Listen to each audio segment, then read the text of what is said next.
Hey crew, it's Ben, and I'm back with some more MBTI. Today we're going to be looking inside the mind of Mr. Konstantin Kisin. He's from the Trigonometry podcast, and I found him intriguing on a couple of different places, so I wanted to check out and see a little bit more about him. So we're going to be looking at him for our examples today and some things that we can identify about ourselves in order to type ourselves. We're going to use him as an object to type. The way that we do it is through this system that I developed myself. This type grid is of my own device. And the way that it works is this. We have 5 questions that we ask. Are you things or ideas? Are you focused on the here and now and the things that you can actually put your hands on and the evidence? Or the future and the ideas and the concepts behind it? Things or ideas. Of those, do you gather new ones or do you sort through the old ones? Are you constantly seeking the new ideas or the new things, or are you choosing the best ones? Uh, from there, it is either do you do it for yourself or do you do it for the tribe? Are you trying to get it and use it yourself and then give it to the tribe? Or is your goal to give it to the tribe and then draw value from it after that? Are you rigid or flexible in your delivery and the way that you go about gathering the information or the things? Or is it your way or the highway, or do you bend around other people? Are you rigid or flexible? All of those plus direct and informative, whether or not you give the answer as short as possible, or if you give the answer 2 or 3 times and chase down a couple of rabbit holes. These all go together to figure out which type you might be and some of the ways that your mind processes information. The goal of this is not to give a medical diagnosis, but rather to have some clues of things that we can identify within ourselves to change things about ourselves that we may or may not like, right? The patterns of behavior, I think, have been given to us, and it is up to us to integrate those patterns into ourselves. That is what we're doing here. We're looking for the things that we can identify for ourselves in other people so that we can fix into ourselves what we want to fix. With all that being said, we are on the podcast, Speak Life podcast, because I try to find the lowest subscriber count I can, and that's giving more exposure to them. So we get some new ideas thrown into the mix. This is the Speak Life podcast, Konstantin Kisin interview. Let's go. We're about 15 minutes in because I like to let the guests get comfortable, see if it's antagonistic or not. It doesn't seem to be overly antagonistic. And so he's rather comfortable, and we're going to try and identify things or ideas first, then gather and new, and we'll take it from there. Let's see where we're at. This is the beginning of a question. You put out tweets like this one in January of this year. You said the future is not woke, the future is not anti-woke, the future is post-woke. And that's fascinated me. And I just wonder, could you kind of talk us through that? Like, to you, what does woke mean, and what does anti-woke mean? And then, okay. Yeah. Well, look, it might take us on a long journey, but it might take us on a long journey. This tribe. Briefly, I mean, the chief problem I have with radical progressivism, which we call wokeness, is that it's as someone who always thought of himself as liberal. It is undoing key, essential, fundamental aspects of the liberal project. Key, essential, fundamental aspects is a sort, right? This is definitely a best of. We're not sure if it's an idea or a thing yet, but that is definitely trying to sort it down into a box and being flexible about it, right? Like the way he's gone about it has been pretty flexible. Is the idea of equality of opportunity, the idea that human beings are supposed to be treated as equals. And it is replacing that with a whole set of extremely old, extremely crude, and extremely discredited, at least in my view, ideas from which we rightly moved away. One of those. Okay, so we had the best idea and all this evidence, right? That's what we're looking at. We had the best idea of freedom and all this evidence of moving away. Was the idea that your skin color or your ethnicity is important in deciding how you should be treated by society, or how you should be treated under the law, or how you should be treated in employment, or how you should be treated in whatever other field in which you come into contact with other human beings, right? That, to me... Okay, so that was a list of things, right? A list of a variety of things in support of the idea. Is an extraordinarily backward step. The idea of re-racializing society and saying, you know, this group of ethnically based people, they should be treated like this, and this group of people who would have this kind of color should be treated differently, to me, is an extraordinary and very dangerous backward step that has the potential to backfire massively, particularly because if you have the situation that we've had... Minor disturbance in the force. My dogs went a little bit nuts, so I had to cut that. We're going to jump back in. Let's go. People who would have this kind of color should be treated differently, to me, is an extraordinary and very dangerous backward step that has the potential... Those things in support of the idea. That's a dangerous backward step, is the idea. Those things are in support of that. Potential to backfire massively. Like, it seems to be more ideas focused with the things being there, but in support of. Particularly because if you have the situation that we've had in the past where it's a minority that is being treated as second-class citizens, you can sustain that for quite a long time, and eventually with enough pushback and enough hard work, you're probably going to overturn that. But if you start to get to the point where words like white or male or straight come to be used as pejoratives, you are building in quite a dangerous situation for the future. Okay, so we're getting some tribe focus, right? We're getting some good you statements, some we statements, not a whole lot of I and me. So this seems to be more tribe focused. He seems to be fairly flexible. He's taking into consideration other people's thoughts. We're getting a good bit of evidence, right? That seems to be gathering the things, but it seems to be in support of his ideas, right? He has the idea that this is the proper thing or the proper idea, and then all of these evidences point towards that. It doesn't seem to be about the evidence as much as the idea. Because you are essentially, discriminating against may be true on some circumstances, but more broadly, you're sort of demonizing the majority. Okay, so there, it's a bunch of you statements, right? Taking in the considerations, but it again seems to be about the ideas. And I don't think that's a recipe for a healthy society going forward. So that's the first part. What flows out of that, if you want to jump in, please do. When he does bring in an I statement, it is about the decision on the idea. Yeah. Okay. So yeah, we'll talk about anti-woke in a second. Let's talk about woke for a moment, and then somebody comes back and they say, well, this is just redressing decade after decade of injustices, and it's not a level playing field, and therefore let's think about the black community in America, for instance. Mm-hmm. It's not as though you abolish the slave trade and everything's fine. It's not as though you simply have civil rights activism and everything's fine. There's redlining happening across states, and there are all sorts of systemic injustices that require, if you do believe in equality, that require a bit of a leg up, and they also require a bit of reflection on the part of the dominant culture about ways that they are perpetuating injustices. What do you say? No. To that? Well, it's not true. So if you look at, first of all, it's not true is the idea. No such thing as the black community. Mm-hmm. Doesn't exist. There's no black community in America, and there's no black community in the UK. There shouldn't be. Okay. Nobody should identify themselves by color. African Americans actually who are first generation immigrants from Africa, there's people, Ghanaian Americans, Nigerian Americans, do way better than the local white and black population in the United States. Jamaican Americans do better in terms. So we're getting evidence in support of the idea.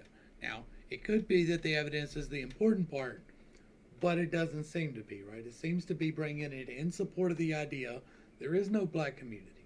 You have all African American, you have Jamaican. Like, you have these specific examples in support of no black community. In terms of education and earnings and so on, than the local population and the white population in America. Japanese Americans do better. Chinese Americans do better. Korean Americans do better. You can go down the list. So the same is true in the UK.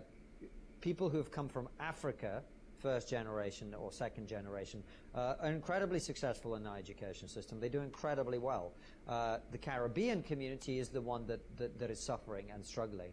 And so, first of all, you have to disentangle race from what we're actually talking about, which is it's a class issue. It's a class issue. So we're bringing it back now to a whole nother one idea, right? It's not, well, it could be a class issue, it could be a socioeconomic issue, it could, but that's kind of the same thing. But you get what I'm saying, right? There could be several examples of what it could be. That would be gathering the ideas. Instead, we went from one idea that he had already made up the decision on, right? There is no black community, has been the decision made, and now he's making another decision. Poor people get a worse outcome in life than people who have money, and people who have a certain attitude to getting ahead in education, who teach their children certain values, who have a certain family structure. That's really where you start if you're actually trying to solve these problems.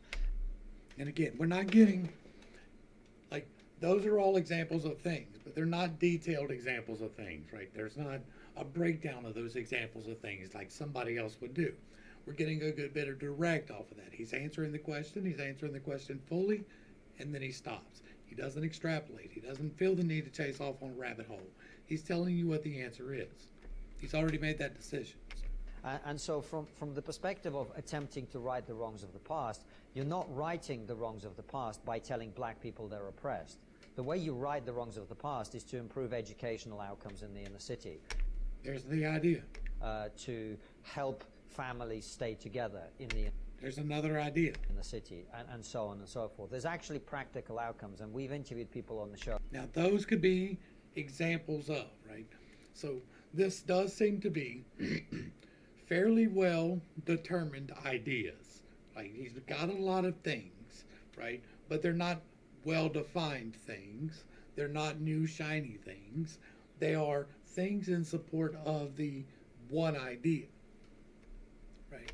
So, It's not things for the sake of keeping the ideas open, right? He's got a fairly good determination of what the thing or the idea is, right?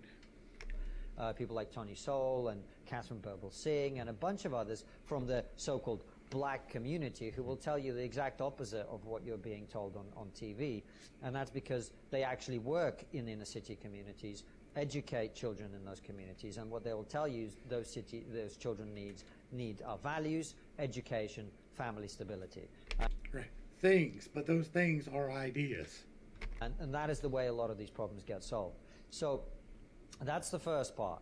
The second part is, I do not believe that the solution, I mean, the central tenet of radical progressive ideology when it comes to race is expressed by this guy called Ibrahim Kendi. And he says the solution to past discrimination is present discrimination. In other words, if there was discrimination in the past, the only way to fix it is by discriminating against other people in the present. Okay, so that is some tribe feedback, right? So again, we're looking at tribe. We've seen a lot of we statements, a lot of us, but not a lot of I. The I statements are all in relation to giving back this particular information about this idea, right? That one idea can be several one ideas, but it's not a broad range of ideas in this general direction. It is, this is the best thing, this is the worst thing, this is a different section's best thing, this is a different section's best thing. Even when he's bringing up the things, it appears to be the things, the ideas as things. So again, that's an idea of focus on the getting the things. This does seem to be very much ideas, very much old, very much tribe. He seems to be quite flexible, and he seems to be direct. So we're going to give it just a couple more minutes. We'll try to get some more confirmations of this before we do the actual typing. But that seems to fit fairly well so far. What these people never seem to ask themselves is, what will be the solution when present discrimination that you are applying now becomes past discrimination? When people catch up to the fact that what you call positive discrimination is not positive at all. In America, they have a situation where, for example, if you're an Asian student or a Jewish student, you have to get a way higher grade than a black student or a Latino student to get into the same college. How is that fixing the problem? Okay, so we've got things, right? You've got to get this grade. But it's more like an idea of the thing than a specific thing. And so, yeah, that Problem does, of racism. again. It's not. And so I don't believe that positive discrimination is possible. There's no such thing. That doesn't fit in this box is also a box determinant, right? If you're putting it in the box, that's a determinant. But if it won't fit in that box, that's a determinant too. You're just as opposed to keeping that option open. Discriminating against someone else. What we have to do is eliminate discrimination entirely, and then people have to succeed or fail on their own merits. That's it. I'm a first-generation immigrant with dark skin in this country. I was called a Paki when I was at school. I didn't die. I'm still here. I run a successful YouTube channel. I've made a great life for myself here. Here is the evidence of all these ideas. And if you want to do that, the opportunity is there. And that's the only personal relations, right? Like, he's kicking it back to the tribe a lot. It's only in these judgment spots that he has taken it to himself at all. If you want to take it. Very good. And people can check out my interview with Catherine Birbal Singh, which is on our channel as well. I'm very much looking forward to going and visiting her Michaela School in Brent later on this year. But, okay, so that's the woke.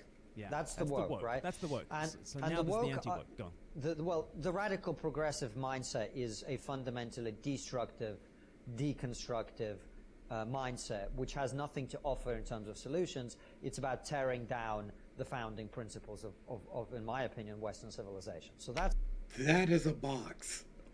That is a box. That's what they want. It's a kind of anguish-based primal scream. Society isn't the way I want it to be. Let's tear it all down and start again. And as you know, in an Immigrant's Love Letter to the West, I make the point that this isn't the first time this rallying cry has been put out there by people who didn't know what they were doing. And that's some tribe feedback. Okay, so we're going to go ahead and do the actual typing now.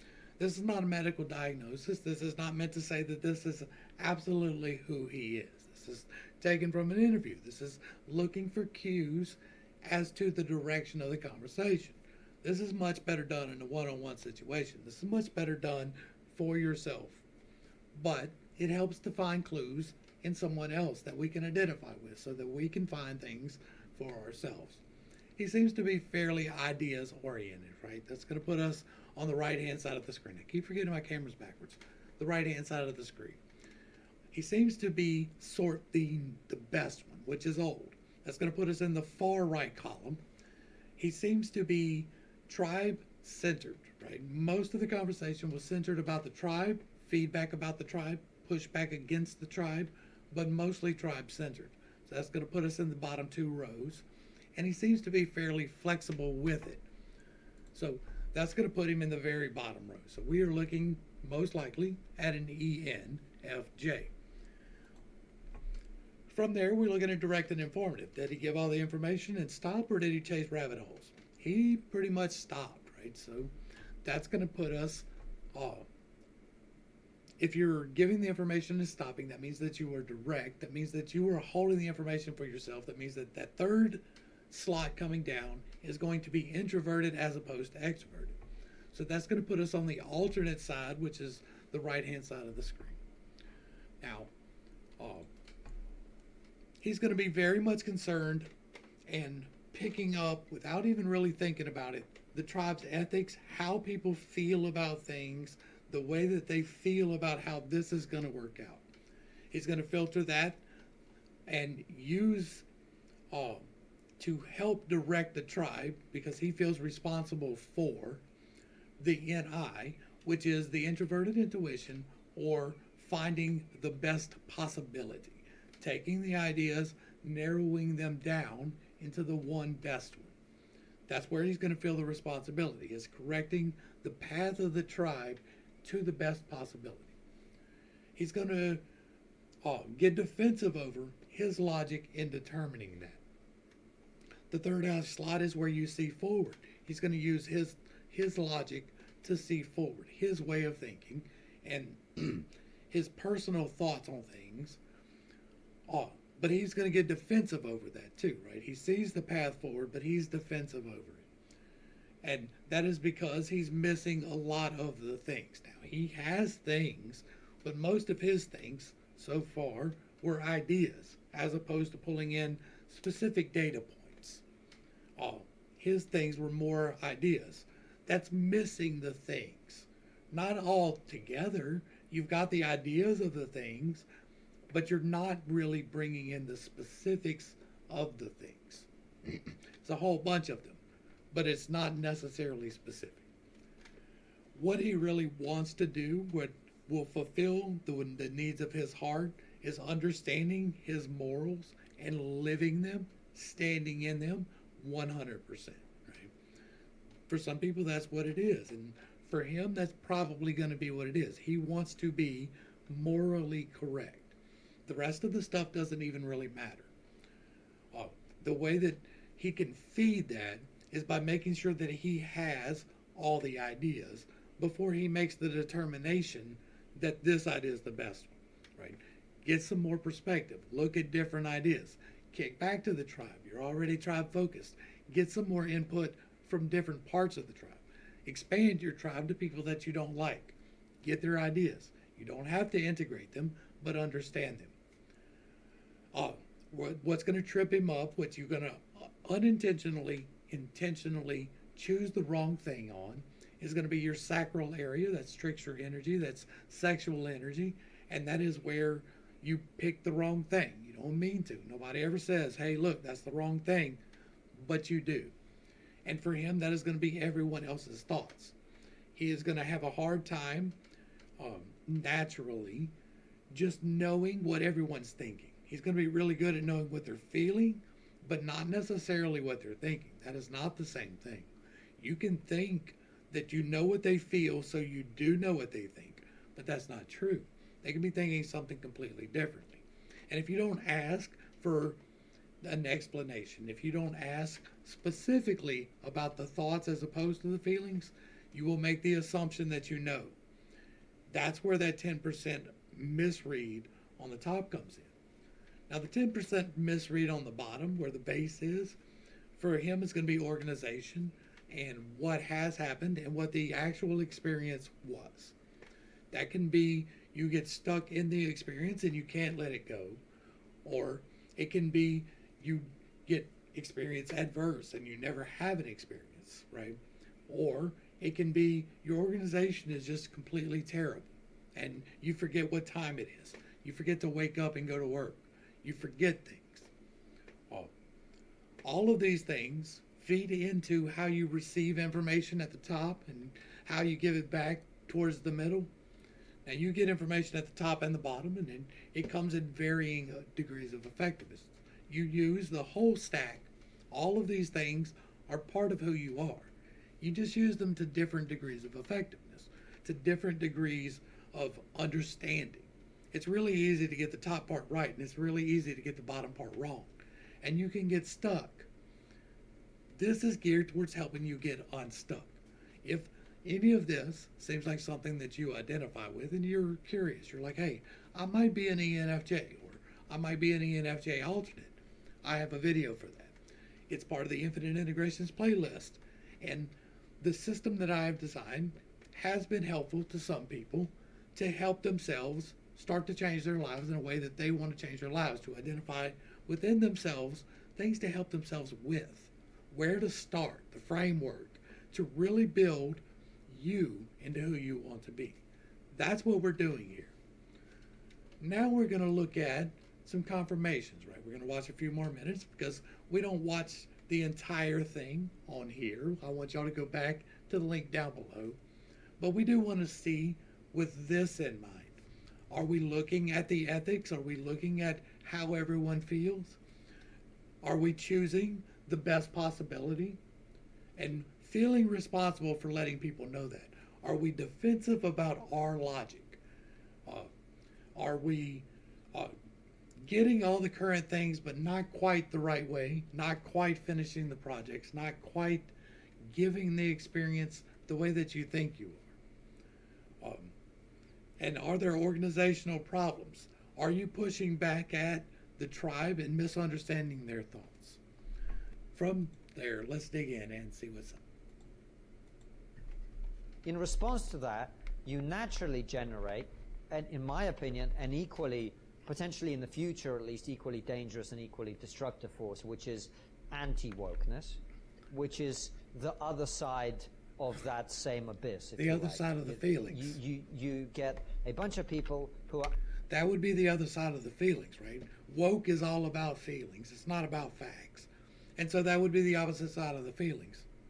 Angry So he's picking up those feelings like... about what is being done to their society, angry about what's being done to their community, angry about the shutting down of free speech, angry about the re-rationalization of society, and rightly want to express that. The problem with that, and I certainly would consider... And that was all focused towards feelings, right? Towards other people's feelings, all of that.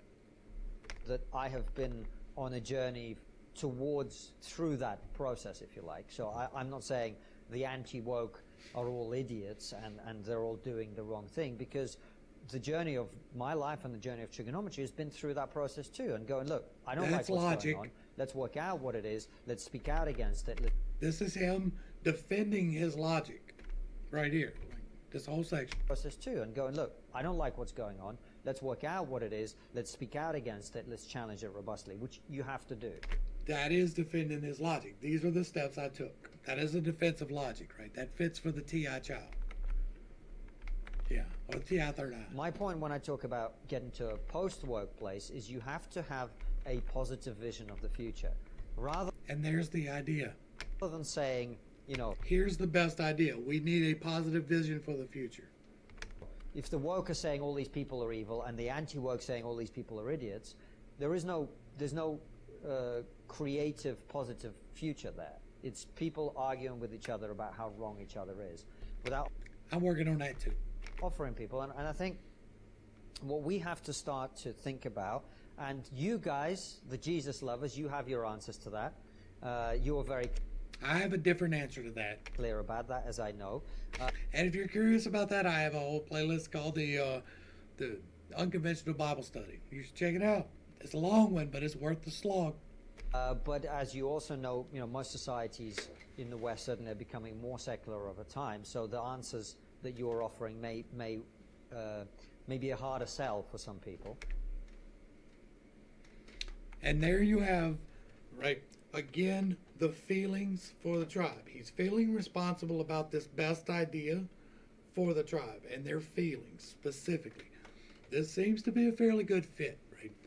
It's not perfect. Nothing is perfect. Nobody's perfect. And for God's sake, I'm not perfect. But all of these indicators seem to be fairly on point, right? He seems to be fairly aligned with the feelings. Like, we got several examples in just a couple of minutes right there. When you're looking for it, it's a lot easier to see. When you're looking for the tribe and ideas, it helps you to narrow down what to look for. He seemed to be getting to the idea towards the end of that, right? But he brought his logic in. He brought in the defense of the logic into the example right here. I could not have asked for a better confirmation than that, 2 minutes? That was perfect. This fits very well. But that's never to say this is definitive. He could say something in 5 minutes of this video that throws the whole thing off. This is a process of understanding. This is about understanding yourself. It's not even really about understanding them. We dive into these interesting minds to spread some awareness that they exist. You may not know Konstantin. Now you do. You probably do. And now you have a little bit better idea of how his mind might work. You might have a better idea of how yours might work. If you identify with the ENFJ or the ENFJ alternate, check out the videos up here. There is a Infinite Integrations playlist where we talk about how you can make this part of you and and to change your life in the way that you want to be changed. Today is the best day to start doing that. Konstantin, I thank you for this, and I missed the host title, but the link is provided for Speak Life down below so that you can get back and watch the entirety of the podcast. It is always recommended to go back and get the context. Go back, watch the entire thing. Look for the indicators yourself. Look and see if you can identify what I saw, or if I'm wrong. If I'm wrong, let me know in the comments down below. I would really value that. To the crew, thanks for hanging out. I appreciate every single minute that you were here with me, and I am praying for you every single day. Until next time, I love you. God loves you. You are perfect, whole, and complete just the way that you are. And this has been Pit Steak. Peace.